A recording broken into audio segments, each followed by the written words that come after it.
Ladies and gentlemen, let's Gaming to the video. Let's discuss resolution, shall we? I know it's a bit of a tired subject, but I did want to touch on it when it came to Battlefield Hardline, because something a bit curious is afoot. Of course, we will investigate much more when the title is officially released, but there has been a statement issued to GamesOn.net where EA stated that Visceral are now aiming to get the PlayStation 4 and Xbox One versions of Hardline playing at a locked 60 FPS and using, and I quote, the same resolution settings as Battlefield 4 on their respective platforms.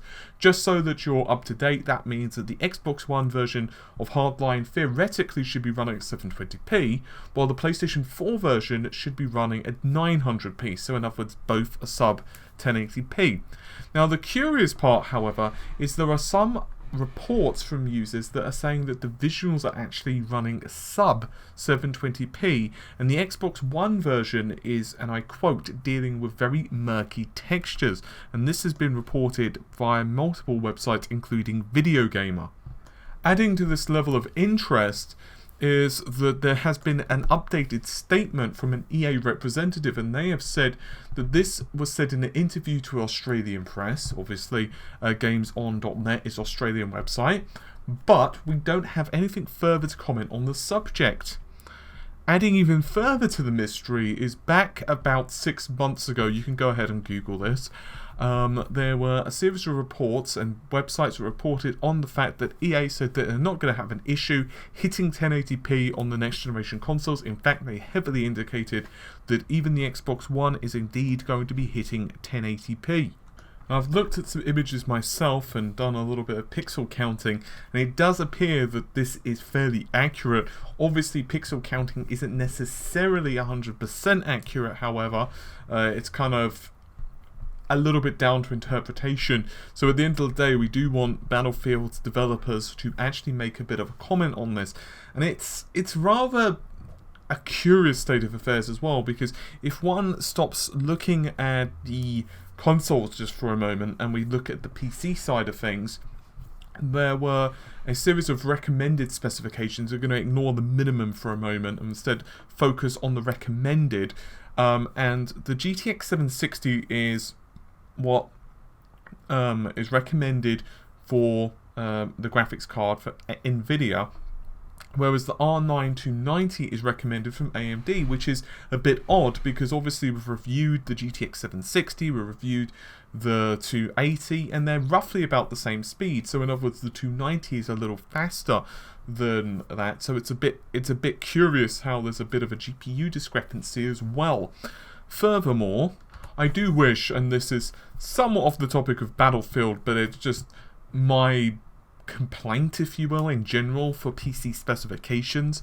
I do wish that developers, rather than saying recommended specifications, I would prefer that they say these are the specifications that you will need to run at these settings, at this frame rate, at this resolution, or just to simplify it, these recommended specifications will get you 1080p at this frame rate or 1440p at this frame rate, because otherwise it's kind of a guess. I mean, what's the recommended? That's the thing. Particularly when we've had some games, let's say The Evil Within, that are recommended 4 gigs of RAM, and yet users are happily playing on 2 gigabytes unless they're running at atrociously high resolutions. But there you have it, that's kind of a little thing. So we will be doing Battlefield Hardline testing. I don't necessarily like testing betas, because the problem with betas is that you can get things changing really quickly just from a tiny little title update. So obviously a beta is a beta is a beta, but I do kind of want to know what's more's happening. So I might do some testing on Battlefield Hardline anyway, but it will also be super curious to see if the single player has a different resolution from the multiplayer. That's also another possibility. So maybe we're going to get a slightly higher resolution in single player when obviously they can maybe kind of adjust things, and frame rate dips aren't 100% as important.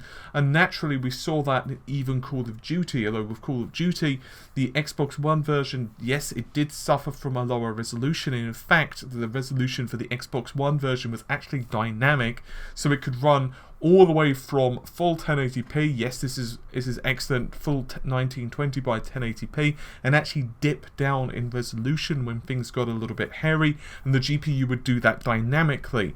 And it did mean, at least for single player anyways, multiplayer the performance was roughly even, but for single player, the Xbox One version actually had a slightly higher frame rate than the PlayStation 4.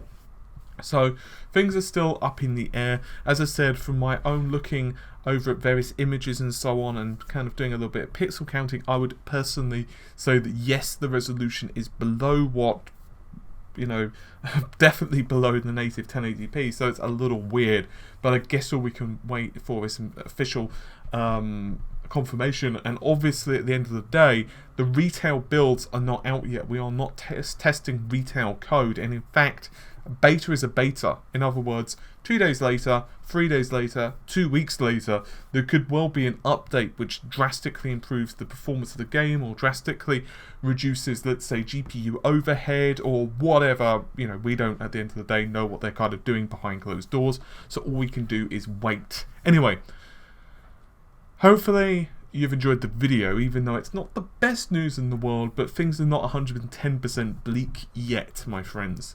They're getting bleak, but they're not 100% bleak. Anyway, I'll see you soon. Well, as bleak as video game resolution can be.